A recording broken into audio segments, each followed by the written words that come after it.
নবীর উম্মতদের জন্য কুরবানি ছিল। কুরবানির বিধান শুধু আমাদের পরে শুধু নয়, সমস্ত নবীদের উম্মতের পরে এই কুরবানির বিধানটা চালু ছিল। তো সর্বপ্রথম কুরবানি চালু হযরত আদম আলাইহিস সালাতু ওয়াস সালামের দুই সন্তান হাবিল আর কাবিলের মাধ্যমে এই পৃথিবীর বুকে সর্বপ্রথম কুরবানির বিধান, কুরবানি চালু হয়। যেহেতু দুনিয়ার বুকে নসলে আউয়াল বলা হয় হযরতে আদম আলাইহিস সালাতু ওয়াস সালামকে, প্রথম মানুষ হযরত আদম আলাইহিস সালাতু ওয়াস সালাম, হযরতে হাওয়া আলাইহিস সালাতু ওয়াস সালাম, এই আব্বাজান এবং আম্মাজান ইনাদের মাধ্যমেই এই পৃথিবীর বুকে আমরা আসছি। দুনিয়ার মানুষ এই দুইজনের থেকেই আসছে। হযরত আদম আলাইহিস সালাতু ওয়াস সালাম নবী ছিলেন।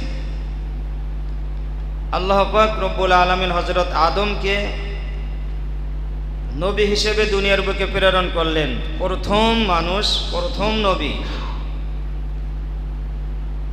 হযরত আদম আলাইহিস সালাতু ওয়াস সালাম, মা হাওয়া আলাইহিস সালাতু ওয়াস সালামের গর্ভে আল্লাহ পাক রব্বুল আলামিন জোড়ায় জোড়ায় সন্তান দিতেন।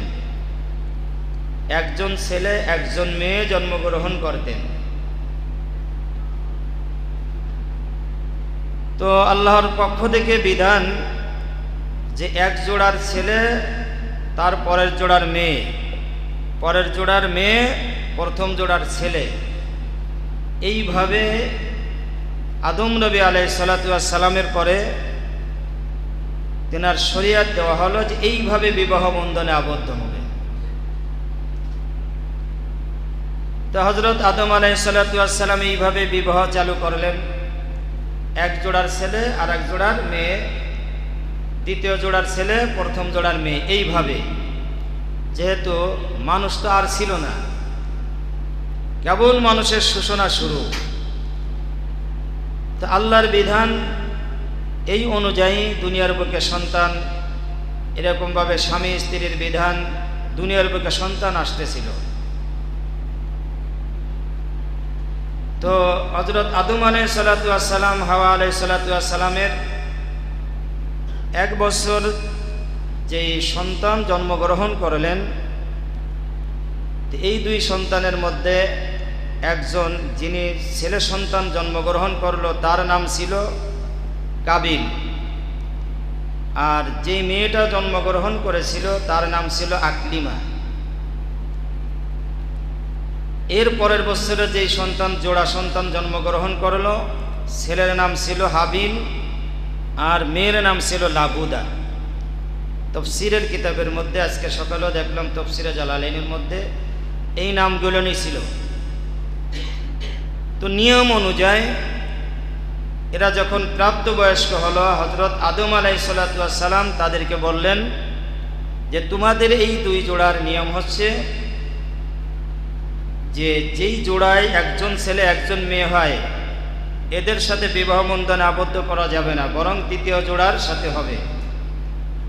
তো কাবিলের সাথে আকলিমার জন্মগ্রহণ করলো, এই জন্য কাবিলের ভাগে হাবিলের সাথে যেই মেয়েটা জন্মগ্রহণ করেছিল লাবুদা, তার সাথে বিবাহ দেওয়ার প্রস্তাব দিলেন হযরত আদম আলাইহিস সালাতু ওয়াস সালাম। আর কাবিলের সাথে যে মেয়েটা জন্মগ্রহণ করেছিল আকলিমা, তার বিবাহ হবে হাবিলের সাথে, কাবিলের সাথে। এমনিভাবে হযরত আদম আলাইহিস সালাতু ওয়াস সালাম তাদেরকে বুঝাইলেন যে নিয়ম অনুযায়ী কাবিল বিবাহ করবে লাবুদাকে আর হাবিল বিবাহ করবে আকলিমাকে।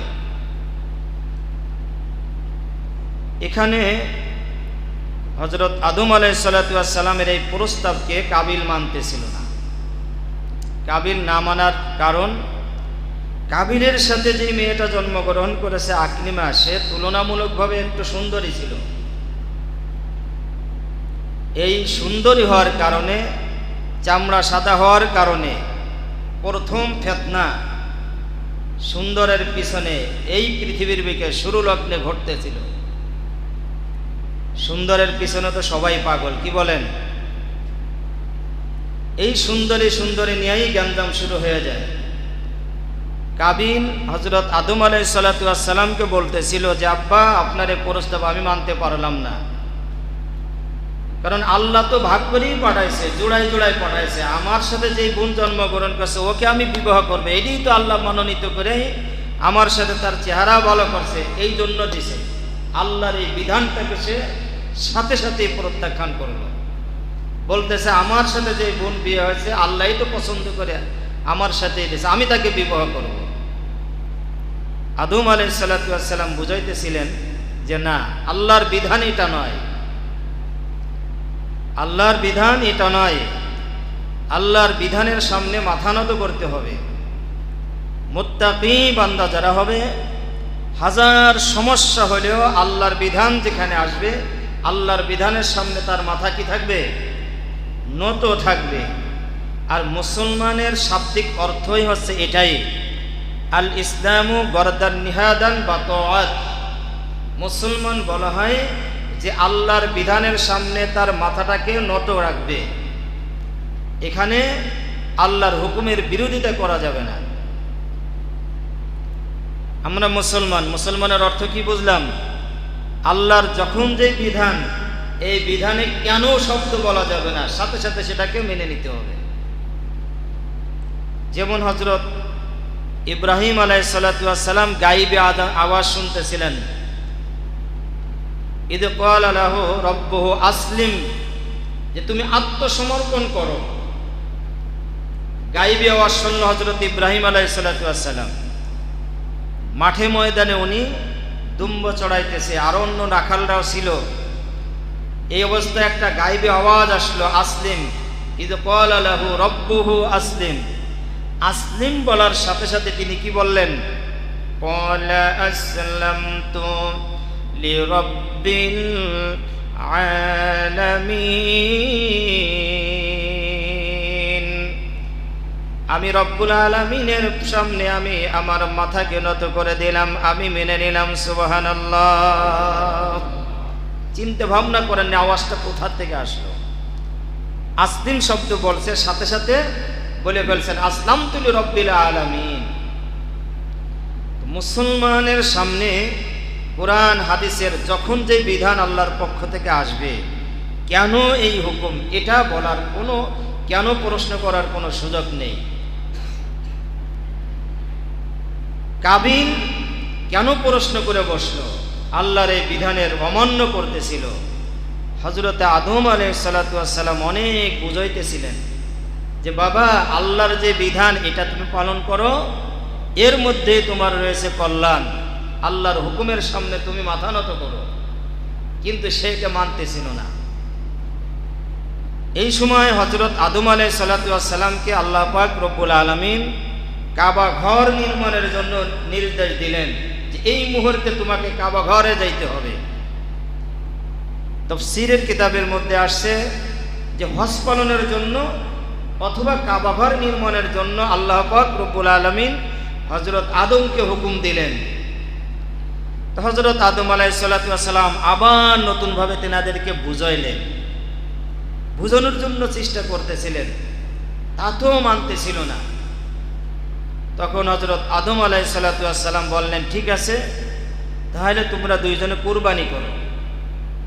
যার কুরবানি আল্লাহ পাক রব্বুল আলামিন কবুল করবে, সেই আকলিমাকে বিবাহ করবে। সবাই বলেন সুবহানাল্লাহ। এই কুরবানির বিধান সর্বপ্রথমে পৃথিবীর বুকে চালু হয়। আল্লাহ পাক রব্বুল আলামিন এই কথাই বলেছেন, ওয়াতলু আলাইহিম নাবা আবনাই আদম বিল হক, হে মুহাম্মদ সাল্লাল্লাহু আলাইহি ওয়াসাল্লাম, আপনি আপনার উম্মতদেরকে, কিয়ামত পর্যন্ত আনেওয়ালা উম্মতদেরকে হযরত আদম আলাইহিস সালাতু ওয়াস সালামের দুই ছেলের কুরবানির যে ঘটনাটা ঘটেছিল, এইটা সত্য সত্য ঘটনা আপনি জানাইয়া দেন।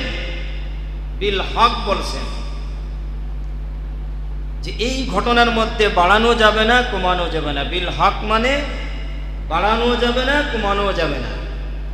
আমরা অনেক সময় অনেক কথা অনেক বাড়াই ফেলি। যেমন মনে করেন পদ্মা ব্রিজের পাশে পদ্মার পাশে দুইটা গাড়ি অ্যাক্সিডেন্ট করছে, হালকা পাতলা একটু বাড়ি লাগলো। এই কথাটা অনেক সময় কিন্তু আস্তে আস্তে অনেক বড় হয়ে যায়। কারো কোনো ক্ষতি হয় নাই, দুইটা গাড়ি যে বাড়ি লাগছে এই কথাটা কিন্তু কি কারো দুই গাড়ির যাত্রীর কারো কোনো ক্ষতি হয় নাই। কিন্তু দেখা যায় যে নিমতলি আসতে আসতে এই খংবারটা সরা যায় যে মাওয়াঘাটে অ্যাক্সিডেন্ট করছে দুইটা গাড়ি, 2 জন মানুষ সাথে সাথে মারা গেছে। এইটা পোস্তকলা আসতে আসতে 10 জন মারা গেছে। গুলিস্তান যাইতে যাইতে দুইটা গাড়ি অ্যাক্সিডেন্ট করছে মাওয়া, 2 গাড়ির 1 জন যাত্রীও নাই। এরকম হয় কি হয় না? এটা হক নয়। এজন্য আল্লাহ পাক রব্বুল আলামিন বলছেন আদম নবীর 2 ছেলের কাহিনী ঘটনা আপনি হক যেই ঘটনাটা ঘটেছিল এইটাই আপনি বয়ান করে দেন। ওয়াতলু আলাইহিম নাবা আবনাই আদম বিল হক ইদ কররাবা কুরবানান। হযরত আদম নবী বললেন তোমরা 2 জনে কুরবানি আল্লাহর রাস্তায় তোমরা কুরবানি করো, যার কুরবানি কবুল হবে সে আকলিমাকে বিবাহ করবে। তখনকার কুরবানির সিস্টেম ছিল কুরবানির জন্তু কুরবানির মালামাল এটা পাহাড়ের পরে রাখা হবে, যার কুরবানি কবুল হবে আসমান থেকে আগুন আসবে, এই আগুনে সেটাকে জ্বালাইয়া ভস্ম করে দিবে। যার কুরবানির বস্তু আগুনে পোড়াইয়া দেবে মনে করতে হবে সে তার কুরবানি আল্লাহর দরবারে কি হয়ে গেছে, কবুল হয়ে গেছে। এরকম হলে আমাদের সমাজে ভালো হতো না? কি বলেন? যে গরু কুরবানি দিলাম, কুরবানি হয়েছে কি হয় নাই, এটা এরকম ভাবে কোনো একটা নিদর্শন যে কুরবানি যদি হয়ে থাকে কুরবানি আল্লাহর দরবারে চলে যাবে। যার কুরবানির গোশত কি হবে না, আগুনে পোড়াবে না, তার কুরবানি হবে না। তাহলে আবার তওবা তিল্লা করার সুযোগ ছিল, কি বলেন? না, এতেও অনেক বিপদ ছিল। যেহেতু কুরবানি দেওয়ার জন্য হালাল অর্থ সম্পদ হইতে হবে, শর্ত কি হালাল হইতে হবে। সুদ ঘুষ জুলুম অত্যাচারের টাকা পয়সা আমাদের কুরবানির পশুর পিছনে আছে কি নাই? এইভাবে যদি দেখা যায় কুরবানি যদি পশু যদি থাকতো আর এই হারাম মাল দিয়ে আমরা কুরবানি দিই যদি এরকম ভাবে পড়ে থাকতো তাহলে তো জীবনে তো আমাদের কুরবানি কি কবুল হতো না। আল্লাহ এটা কি বড় হিকমত রাখছেন। অনেক সময় দেখা যায় ইমাম সাহেবদেরও চাকরি থাকতো না, কারণ ইমাম সাহেবের টাকার মধ্যেও তো ঝামেলা আছে কি নাই?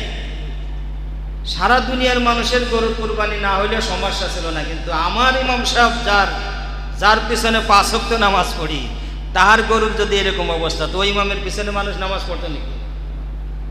আমাদের মতো ইমাম যারা ছিলাম আমাদের কি কঠিন বিপদ হয়ে যেত, কি বলেন ঠিক কিনা? আপনাদের তো সমস্যা ছিল না, কিন্তু ইমাম সাহেবের যদি তার অর্থ সম্পদের মধ্যে বিন্দু পরিমাণ অবৈধ টাকা থাকতো, হারাম টাকা, তাহলে ইমাম সাহেবের খবর ছিল।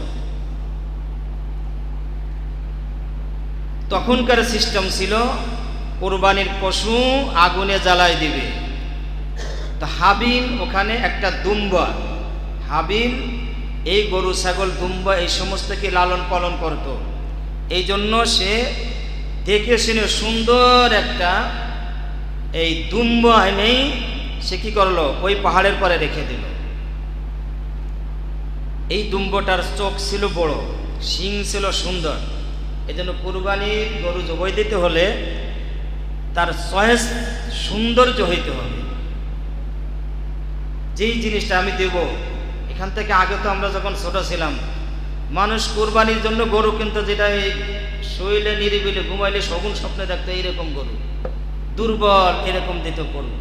তা আপনারা দেখতে পারেন কোনো এক জমানে ছিল বুড়ো গরু 10 বছর হাল চাষ করানোর পরে মান্নত করে এটার দিয়ে কি দেবে, কুরবানি দিতে হবে। যখন আর হাল চাষ করানোর মতো ব্যবস্থা নাই তখন ওইটার দিয়ে কুরবানি দিতে। কিন্তু এখন তো তা না, মানুষ অনেক বুঝছে।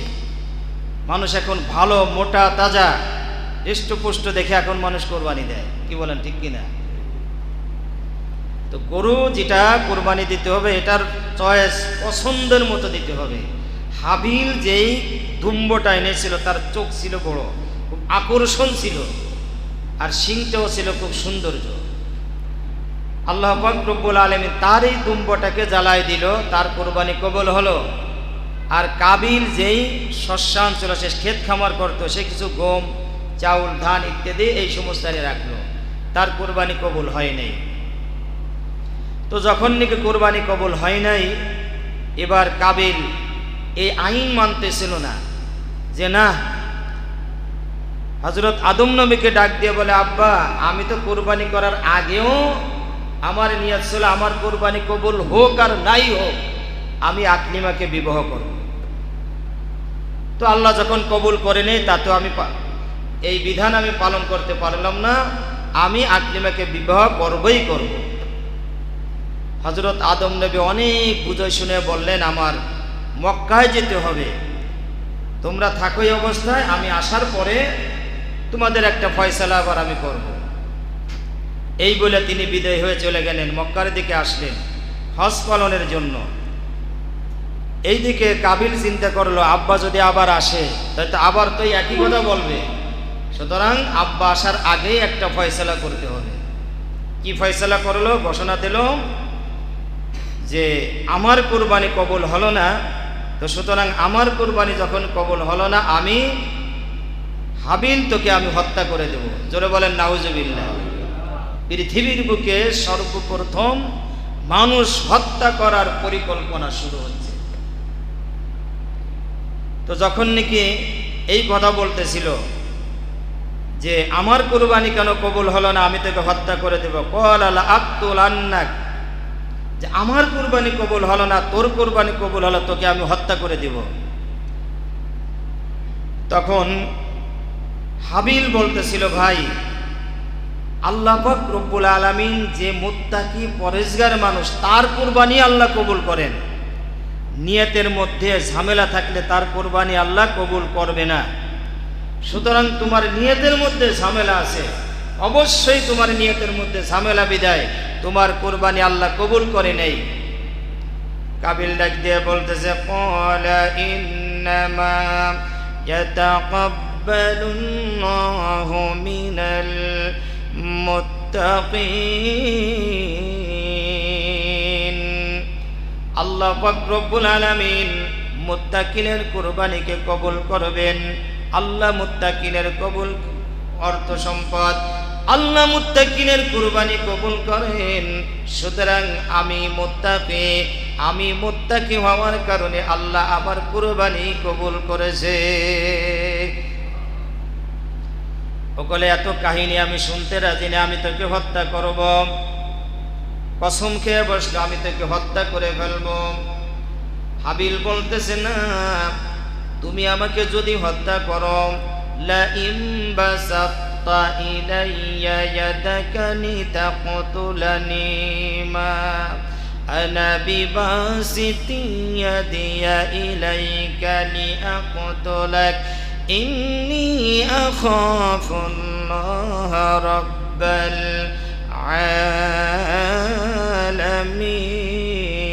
আলামিন।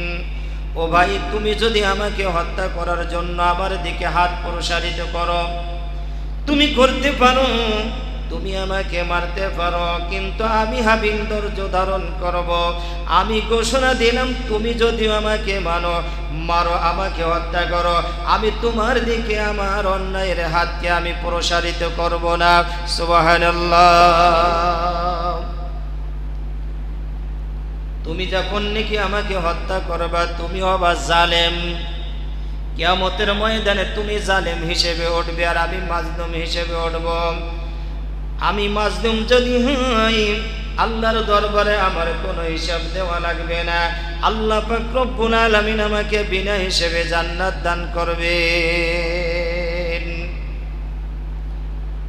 আল্লাহ তো মুত্তাকিনের সম্পদ কবুল করেন। একটা টাকাও যদি আমি আল্লাহর রাস্তায় দিই, নিয়ত যদি খালেস থাকে, বহুত পাহাড় পরিমাণ সব আল্লাহ আমার আমলনামায় দান করবেন। সুবহানাল্লাহ। আর যদি আমার নিয়তের মধ্যে গঞ্জাম হয়, 10টা কেন 20টাও যদি আমি গরু কোরবানি দিই, বিশাল বিশাল লক্ষ লক্ষ টাকা দামের কোরবানি দিই, আমার একটা কোরবানিও আল্লাহর দরবারে কবুল হবে না। আর ইখলাসের সাথে যদি একটা ছাগল, একটা দুম্বা, ভেড়াও যদি ইখলাসের সাথে যদি আপনি দেন, কোরবানি দেন, এটা যদি কবুল হয়ে যায়, এটাই আল্লাহর কাছে অনেক কিছু। 30টা গরু কোরবানি দিয়েও যদি কবুল না হয়, একটা ছাগল কোরবানি দেওয়ার সওয়াব তার আমলনামায় দেওয়া হবে না। হাদিস শরীফ প্রমাণ করে উহুদ পাহাড় পরিমাণ যদি স্বর্ণ আল্লাহর রাস্তায় দান করা হয়, আর যদি নিয়তের মধ্যে গ্যাঞ্জাম থাকে, মাল যদি হারাম হয়, একটা খেজুর দান করার সওয়াব তার আমলনামায় দেওয়া হবে না। এই জন্য আমরা পশু ক্রয় করব। 20-22 দিন 23 দিন সময় আছে আমাদের। আগে নিজের ইখলাস, নিজের অন্তরকে, অন্তরের অন্তরস্থল থেকে আমাদের কি করতে হবে? নিয়ত করতে হবে, পাকা নিয়ত করতে হবে যে আমি আল্লাহর সন্তুষ্টির জন্য আমি কোরবানি দিতেছি। মানুষ আমাকে কি বলবে? আমি অর্থ সম্পদের মালিক। মানুষ আমাকে কি বলবে যদি কোরবানি না দিই? এমন যদি ধ্যান খেয়াল অন্তরের মধ্যে আসে, বন্ধুরে, তোমার কোরবানি আল্লাহর দরবারে কবুল হবে না। এজন্য ইখলাসের সাথে তাকওয়া অবলম্বনের সাথে কোরবানি দিতে হবে। তাকওয়া মানে আল্লাহর প্রত্যেকটা বিধান যথাযথভাবে পালন করা, আল্লাহর ভয়ে আল্লাহর হুকুম পালন করা, আল্লাহর ভয়ে সমস্ত গুনার কাজকে ছেড়ে দেওয়ার নাম হইতেছে তাকওয়া। আল্লাহর জন্য, আল্লাহর সন্তুষ্টির জন্য আল্লাহর সমস্ত হুকুমকে যথাযথ পালন করা, আর আল্লাহর সন্তুষ্টির জন্য আল্লাহ যে সমস্ত জিনিসকে নিষেধ করেছেন, এই নিষেধ জিনিস থেকে বর্জন করা, দূরে থাকার নামই হচ্ছে তাকওয়া। আল্লাহ পাক রব্বুল আলামিন বলেন, ইন্নামা ইয়াতাকাব্বালুল্লাহু মিনাল মুত্তাকিন।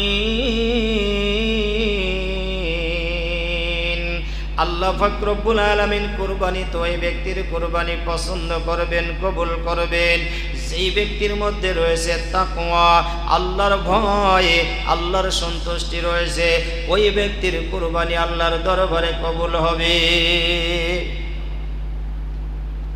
এবার কাবিল বলতেছে, তোমার কোনো নসিহত আমি শুনতে রাজি নাই, তোকে আমি দুনিয়ার থেকে শেষ করে দিব। হাবিল ডাক দিয়া বলতেছে, আব্বা যেই বিধান আমার পরে দিয়েছে, আমাকে যেটা বুঝিয়েছে, এই অনুযায়ী আমি চলবো, আল্লাহর বিধান মোতাবেক চলবো। আল্লাহর হুকুম পালন করতে যদি আবার জীবন দিতে হয়, আমি জীবন দিয়ে দেব, কিন্তু আমি উল্টা ফিরে তোমার সাথে জ্ঞানদাম গোলযোগ করব না। সুবহানাল্লাহ। ইন্নী আখাফুল্লাহ রাব্বাল আলামিন।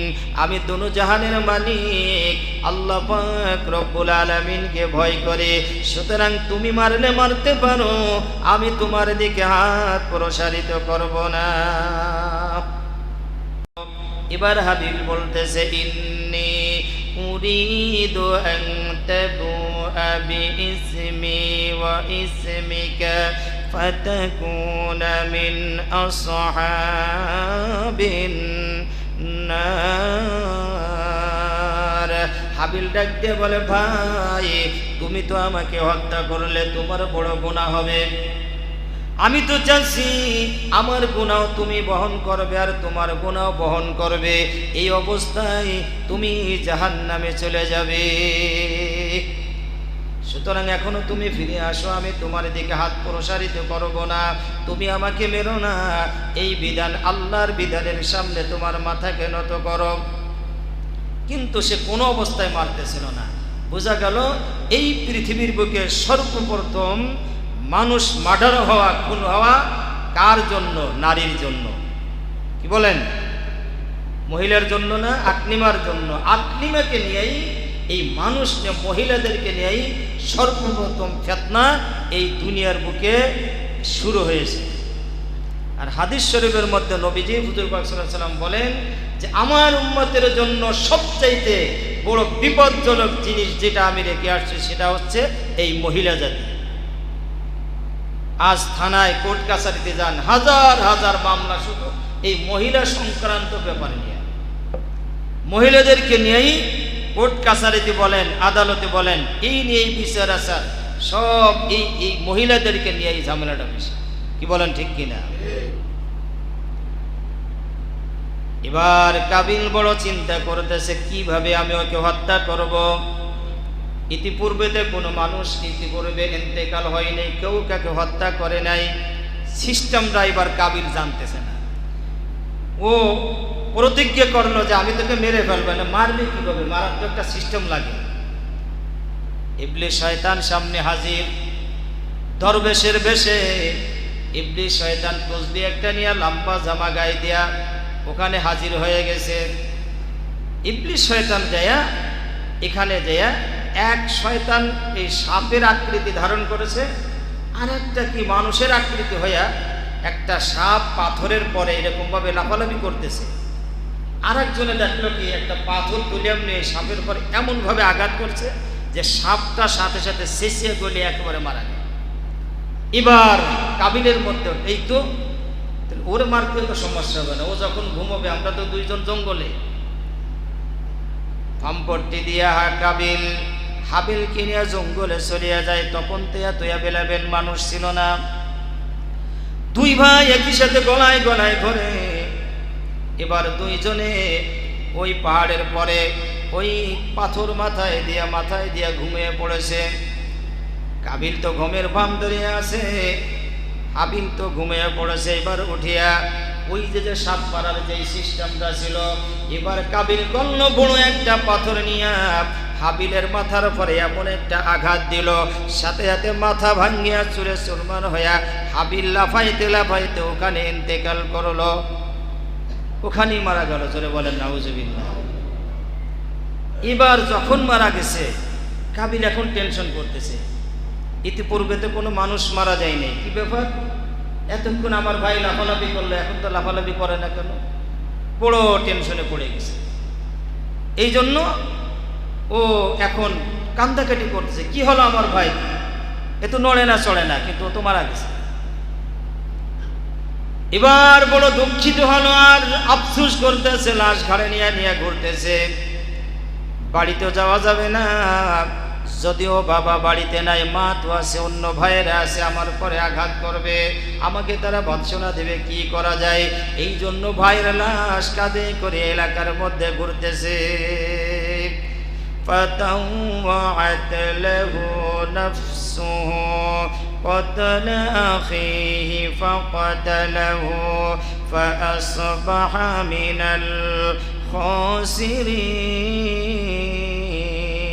الخاسرين فطوعت له نفسه যখন নাকি হত্যা করেই ফেলল, فقتله। এবার হত্যা করার পরে এই লাশ নিয়ে কি করবে? এই ভাইয়ের লাশ নিয়ে কি করবে এটা বুঝতেছে না, খালি ঘুরতেছে আর আফসোস করতেছে, আর আমি কি সর্বনাশ করলাম, কি সর্বনাশ করলাম, আফসোস করতেছে। আর এই সর্বনাশ করতে যে আমি কি কত বড় ক্ষতি করলাম, এই জন্য রাস্তায় রাস্তায় রাস্তায় রাস্তায় ঘুরে বেড়াচ্ছে।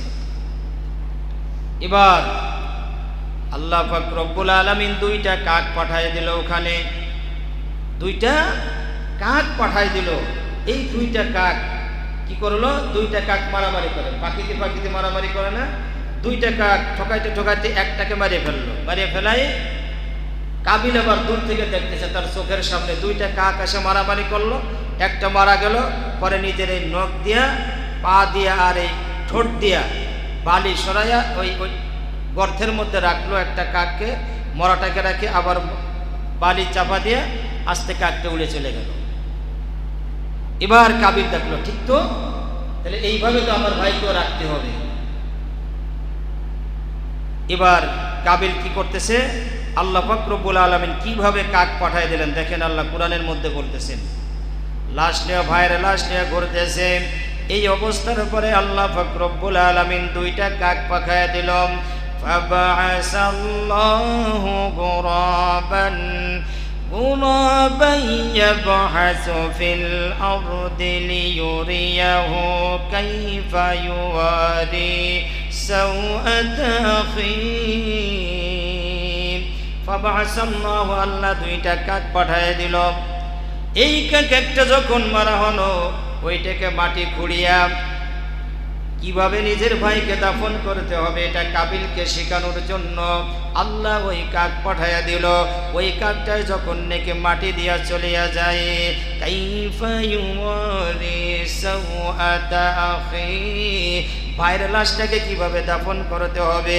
এবার কাবিল আফসোস করে বলতেছে কোন ইয়া ওয়াইলাতা আ'জাজতু আন আকুনা মিসলা হাযাল গুরাব। এবার কাবিল আফসোস করতেছে আর এই কাকের মাথায় যে বুদ্ধি আছে এই বুদ্ধি তো আমার নাই। কি নাই? কাকের মাথায় যে বুদ্ধি আছে এই বুদ্ধি তো আমার মাথার মধ্যে নাই। ও তো আর ভাইকে মারিয়া আবার দাফন করিয়া আমারে দেখাই দিল আমার ভাইকে এইভাবে দাফন দিতে হবে।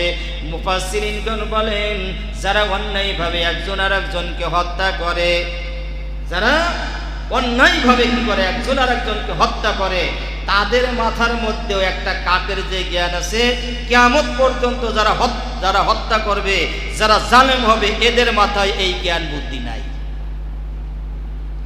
এদের মধ্যে কি থাকবে না? জ্ঞান বুদ্ধি হবে না। দেখবেন মানুষ মার্ডার করার পরে এমন একটা ভুল করে যে ভুলটা একেবারে তুচ্ছ একটা ঘটনা, সামান্য এমনভাবে ভুলটা করে বসে যাতে শেষ পর্যন্ত ধরা খেয়ে যায়। হয় কি হয় না এরকম? মানে এত কিছু করলো, এত পরিকল্পনা করার পরেও সামান্য একটুর জন্য ধরা খেয়ে যায়, যায় কি যায় না?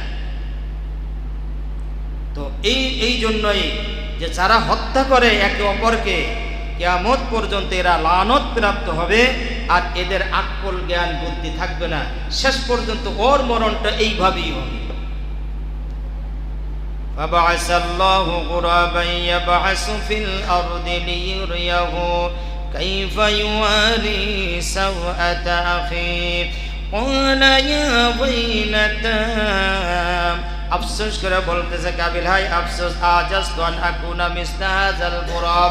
এই কাকের মাথার মধ্যে যেই জ্ঞান আছে, যেই বুদ্ধি আছে, এতটুকু জ্ঞানই তো আমার বুদ্ধি নাই, আমার এতটুকু জ্ঞান হলো না। ক্বালা ফাওয়ারিহা সাওআতা আখি ফাআসবাহা মিনান নাদিমিন। আর সে কি হলো? বড় লজ্জিত হলো। এই জন্য যারা মানুষ হত্যা করে তারা কিন্তু জীবনে সুখ শান্তি পায় না, তাদের মনের মধ্যে সব সময় টেনশন থাকে। আল্লাহ পাক রব্বুল আলামিন তাদের পর থেকে রহমতের দৃষ্টি সরাইয়া নেয়, জীবনে ঠিকমতো ঘুমাইতে পারে না, টাকা পয়সার টেনশনের মধ্যে পড়ে যায়, অর্থ সম্পদের টেনশনের মধ্যে পড়ে যায়, এরকম বিভিন্ন রোগাক্রান্ত হয়ে যায়। কি বলেন ঠিক কিনা? মানুষ যারা হত্যা করে তাদের কি হয় না? তাদের ঠিকমতো ঘুম হবে না। এটা আল্লাহর রহমতের দৃষ্টি তারপর থেকে কি নেবে? তুলে নেবে। অভিশপ্ত কাবিল কেমন অভিশপ্ত হয়ে গেল? সর্বপ্রথম মানুষ মার্ডার করার পরে আল্লাহ পাক রব্বুল আলামিন বলেন এজন্য সারা দুনিয়ায় যত মানুষ মার্ডার হবে, অন্যায়ভাবে হত্যা করা হবে, এই যত মানুষ কিয়ামত পর্যন্ত হত্যা হবে এর একটা গুনার অংশ কাবিলের আমলনামায় দেওয়া হবে। নাউজুবিল্লাহ। কাবিলের আমলনামায় দেওয়া হবে। আল্লাহ পাক বলেন মিন আজলি যালিকা কাতাবনা আলা বনি ইসরাঈল আন্নাহু মান ক্বাতালা নাফসান বিগাইরি নাফসিন আও ফাসাদিন ফিল আরদি ফাকান্নামা ক্বাতালান নাসা জামিআ। আল্লাহ পাক রব্বুল আলামিন বলেন একজন মানুষকে যেই ব্যক্তি হত্যা করবে, হত্যা এত বড় জঘন্য অপরাধ, এত বড় গুনার কাজ। একজন মানুষকে হত্যা করলো মানে তামাম দুনিয়ার মানুষকে হত্যা করলে যেই পরিমাণ গুনাহ লেখা হবে, একজন মানুষকে হত্যা করলে সেই পরিমাণ গুনাহ দেওয়া হবে। নাউজুবিল্লাহ। ফাকান্নামা ক্বাতালান নাসা জামিআ।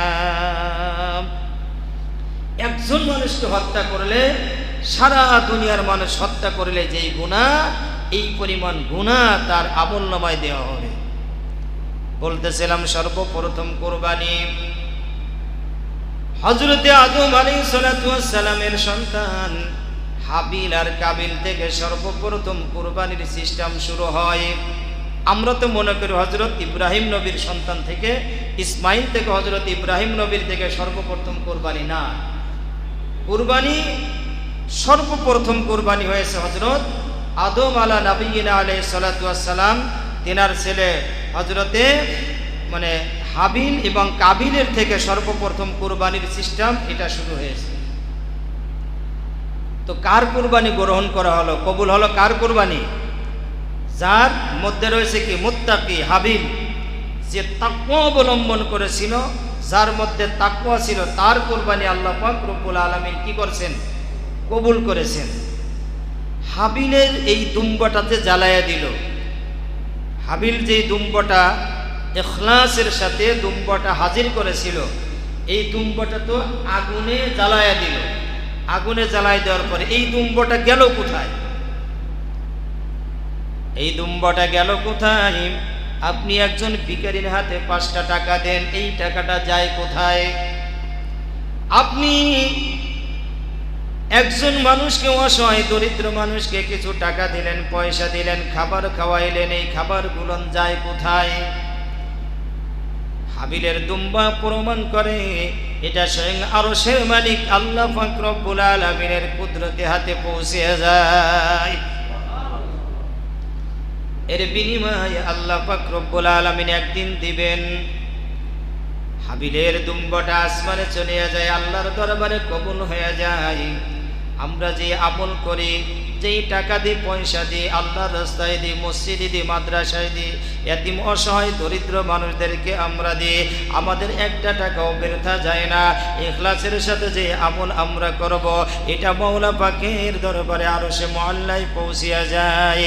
আল্লাহ পাক রব্বুল আলামিন আস্তে আস্তে এটাকে বাড়াইতে থাকেন, বাড়াইতে থাকেন, বাড়াইতে থাকেন, বাড়াইতে বাড়াইতে আসমান পর্যন্ত স্তূপ করিয়া ফেলাই। আল্লাহ শুধু বাড়াইতে থাকে, বাড়াইতে থাকে। এই জন্য আমরা যে আমলনামা দিই, যেই দান করি, সদকা করি, যার নামে দিই, তার আমলনামা এটা জমা হইতে থাকে। হযরতে আব্দুল্লাহ ইবনে ওমর রাদিয়াল্লাহু তাআলা আনহু থেকে হাদিস রয়েছে, আল্লাহর নবী বলেন, কিয়ামতের ময়দানে যেই নেককার সন্তানরা তার মা বাবার জন্য কি করে? কুরবানি করে। তার মা বাবার জন্য একটা টাকা দান করে, তার মা বাবার রুহের মাগফিরাতের জন্য 2 রাকাত নামাজ পড়ে। এই নামাজ, এই রোজা, এই কুরবানি আস্তে আস্তে আল্লাহ পাক রব্বুল আলামিনের কাছে এটা বড় হইতে থাকে, হইতে থাকে। যখন নাকি ওই বান্দা যার নামে দান করেছিল, ওই বান্দা আল্লাহর সামনে যখন হাজির হয়ে যায়, আল্লাহ পাক রব্বুল আলামিন ডাক দিয়া বলতে থাকে, বান্দারে ওই দেখ আরশের আমার হাসরের ময়দানে, এই আর হাসরের ময়দানে আসমান সমান তোমার নাম আমলনামায় সওয়াব রয়েছে। সুতরাং তুমি এই আমলনামা নিয়া, এই পরিমাণ সওয়াব নিয়া তুমি আমার জান্নাতে ঢুকিয়া যাও। আল্লাহ ডাক দিয়ে বলেন। তখন বান্দা বলে যে আল্লাহ, আমি তো অত ভালো মানুষ না। আরে আমরা কে কি আমল করি, কে কতটুকু কোন মানের মানুষ, আমরা নিজেদের হিসাব আছে না? আল্লাহর কাছে ডাক দিয়া বলে, আল্লাহ আমি তো এত ভালো মানুষ নই, আমি তো এত ইবাদত বন্দেগী করি নাই। আপনি বলতেছেন আমার এত স্তূপ আসমান পর্যন্ত, এত সওয়াবের স্তূপ আমার কোথার থেকে আসলো? এবার আল্লাহ পাক রব্বুল আলামিন বলবে, ও আল্লাহর বান্দা, ও আমার বান্দারে, তুমি যেই নেককার সন্তান দুনিয়ার বুকে রেখে আসছালা, তুমি মারা গেছো, কিন্তু তোমার নামে তোমার মা, তোমার সন্তানেরা কুরবানি করেছে, তোমার নামে টাকা দিয়েছে, তোমার নামে মানুষদেরকে খাবার খাওয়াইছে, তোমার জন্য দান সদকা করেছে, নামাজ পড়িয়া পড়িয়া তোমার জন্য চোখের পানি ফেলায় তোমার সন্তানেরা কান্দিয়াছে। এই জন্য আমি আল্লাহ তোমার সন্তানের আমলটাকে বৃথা দেই নাই। আমি আল্লাহ ওই সব গুণকে লালন পালন করতে করতে বাড়াইতে বাড়াইতে আসমান পর্যন্ত বাড়াই ফেলেছি। সুবহানাল্লাহ। ইখলাসের সাথে আমল, আমার এই কুরবানির পশু মানুষ যখন নাকি দুনিয়ার থেকে বিদায় হয়ে যায়, একেবারে অসহায় হয়ে যাবে, তার শুধু নেকির দরকার হবে। আপনি ঢাকার থেকে আপনি যখন নাকি কক্সবাজার যান, 20,000 টাকার একটা ক্যাশ নিয়ে গেছেন, 20,000 টাকা আমার এই সফরে খরচ হবে, কিন্তু টাকাটা আপনার হারায় গেছে, তখন বিপদের সম্মুখীন হয় কি হয় না? এখন তো বিকাশের ব্যবস্থা আছে, টাকা পাঠায় দেওয়া যায়। যদি বাড়িতেও যদি কেউ টাকা পাঠায় না দিতে পারে, টাকার যদি কোনো ব্যবস্থা না হয়, তখন বিপদ কি বিপদ না? বিপদ কি বিপদ না? কি বলেন? আল্লাহর নবী বলেন, ইযা মাতাল ইনসানু ইনকাতা আমালুহু ইল্লা মিন সালাস। মানুষ যখন মারা যায়, তার সমস্ত নেকির দরজা বন্ধ হয়ে যায়, তার আর কোনো ইনকামের কোনো রাস্তা থাকে না, তার আর কোনো পথ থাকে না, তার নেকির আমলের দরজা সব বন্ধ হয়ে যাবে। ইল্লা মিন সালাস, যদি সদকায়ে জারিয়া করে যাইতে পারে, দিনের কাজে মেহনত করে যাইতে পারে, মসজিদে মাদ্রাসায় খেদমতে যদি মেহনত করে যায়, তার টাকা পয়সা দেয়, এই অর্থ সম্পদ পাত ভাঙ্গা জোয়ারের মতো কবরে পৌঁছাইতে থাকে। আল্লাহ বারবার বলেন, ওই দিনকে স্মরণ করো যেই দিন তোমার টাকা পয়সাও আর থাকবে না, কোনো অর্থ সম্পদ আর তোমার থাকবে না। ওই দিনকে স্মরণ করে চলো, যা করা দরকার দুনিয়ার বুকে তুমি করিয়া যাও। সুতরাং সামনে আমাদের কুরবানি আসতেছে। এই কুরবানির কিন্তু গুরুত্বপূর্ণ একটা ইবাদত, আল্লাহর ইবাদত, গুরুত্বপূর্ণ ইবাদত। এই ইবাদতের এই পশু আমি যখন নাকি মারা যাব, কবর আমার জন্য একটা কঠিন ঘাটি হবে, হাসরের ময়দান একটা ঘাটি হবে, পুলসিরাত একটা ঘাটি হবে। পুলসিরাত 30,000 বছরের রাস্তা, 10,000 উঠতে, 10,000 সমতল, 10,000 বছরে নামা রাখবে। এই পুলটা পুলসিরাত মানে চিকুন, চুলের চাইতে শাক চিকুন, আর খুরের চাইতে ধার। চুলের চাইতে চিকুন হবে যে পুলসিরাত, আর খুরের চাইতে ধার হবে। 30,000 বছরের রাস্তা, সকলকে পাড়ি দিতেই হবে। আল্লাহ বলেন কোরআনের মধ্যে, ওয়া ইমিনকুম ইল্লা ওয়ারিদুহা কানা আলা রাব্বিকা হাতমান মাকজিয়া। তোমাদের মধ্যে প্রত্যেকেরই ওই পুলসিরাত পাড়ি দিতে হবে। এটা আমি আল্লাহ পাক রব্বুল আলামিনের চূড়ান্ত সিদ্ধান্ত। আমরাম মাকজিয়া, এই সিদ্ধান্ত নড়বে না। ওয়া ইমিনকুম ইল্লা ওয়ারিদুহা, প্রত্যেকেরই পুলসিরাত পাড়ি দিতেই হবে। কান আলা রাব্বিকা হাতমাম মাকজিয়া, চুলের চাইতে চিকুন, খুরের চাইতে ধার। তাই তো আমার নবী যখন পুলসিরাতের কাছে যায়, পুলসিরাতের এই দৃশ্য দেখিয়া আমার নবী হাউমাউ করিয়া কাঁদতেছিলেন। পুলসিরাত দেখে কি করতেছিল? নবী কাঁদতেছিলেন। চুল হইতে চিকুন ফুলগো, খুর হইতে ধার, খুলের চাইতে ধার, এই পোল অবশ্যই পাড়ি দিতে হবে। নিচে থাকবে, তলো থাকবে জাহান্নাম তলদেশে।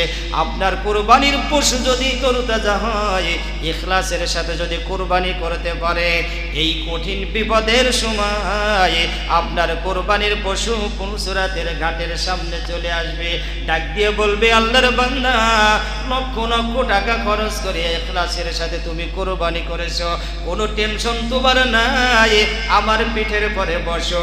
বিজলির গতিতে চোখের পলকে 30,000 বছরের পুলসিরাত পাড়ি দিয়ে ওপারে পার হয়ে যাবে। তাহলে কুরবানি যখন আমি দিব 5 লক্ষ টাকা, 1 লক্ষ টাকা খরচ করবো, তার ইখলাস নিয়তটা যাচাই করতে সমস্যাটা কি? মসজিদের দরজা আমরা রাখছি, বাসাবাড়ির দরজা, যদি নিয়ত করি যে এই দরজাটা রাখলাম, শুধু আজানের আওয়াজ আসবে, আর এই আজানের আওয়াজ শুনে শুনে আমি মসজিদে যাব, এতটুকু যদি আপনি নিয়ত করেন, বাতাস, আলো বাতাস কি বন্ধ হবে? কুরবানি যদি আপনি আল্লাহর রাস্তে করেন, আল্লাহ তো গোশত নেবে না, রক্ত নেবে না, সবই তো আমাদের খাওয়ার জন্য আল্লাহ কি করছেন? জায়েজ রাখছেন। সবই তো আমরা নিজেরাই খাই, আমরা আত্মীয় স্বজনদেরকে দিই, হাদিয়া দিই, সদকা দিই, আমরা এরকম ভাগ ভাগ করে মানুষদেরকে বিলি করে দিই। আল্লাহ তো কোনো একটা অংশ নেয় না, তাহলে আমি কেন আমার নিয়তের মধ্যে গ্যাঞ্জাম রাখবো? সুতরাং ইতিপূর্বে যা গেছে গেছে, আর নয়। ভবিষ্যতে বছর থেকে নিয়ত করি, যতদিন দুনিয়ার বুকে থাকবো আল্লাহ তোমার সন্তুষ্টির জন্য কুরবানি দিব। রাজি আছি তো ইনশাআল্লাহ? দান করব, সদকা করব, কুরবানি দেব, কার জন্য? একমাত্র আল্লাহর সন্তুষ্টির জন্য। কি জন্য? আল্লাহর সন্তুষ্টির জন্য। আল্লাহর সন্তুষ্টির জন্য যদি না হয়, তোমার কুরবানি কবুল হবে না। যেহেতু আল্লাহ নিজেই বলেছেন, ইন্নামা ইয়াতাকাব্বালুল্লাহু মিনাল মুত্তাকিন। আল্লাহ কি বললেন প্রথম আয়াতের মধ্যে? হাবিল কাবিলের কুরবানির দ্বারাই শিখায় দিল মুত্তাকিনের কুরবানি কবুল হবে। হাবিলের মধ্যে ছিল তাকওয়া, হাবিলের অন্তর পরিষ্কার ছিল, এই জন্য আল্লাহ হাবিলের কুরবানি কবুল করেছে। আর কাবিলের অন্তরের মধ্যে গ্যাঞ্জাম ছিল, এই জন্য কাবিলের কুরবানি কবুল হয় না। তাহলে হাবিলের মতো আমরা মুত্তাকি পরেজগার হব তো ইনশাআল্লাহ? তাহলে আমাদের ইখলাসের সাথে কুরবানি দেওয়ার তৌফিক আল্লাহ দান করুক। জোরে বলেন আমিন।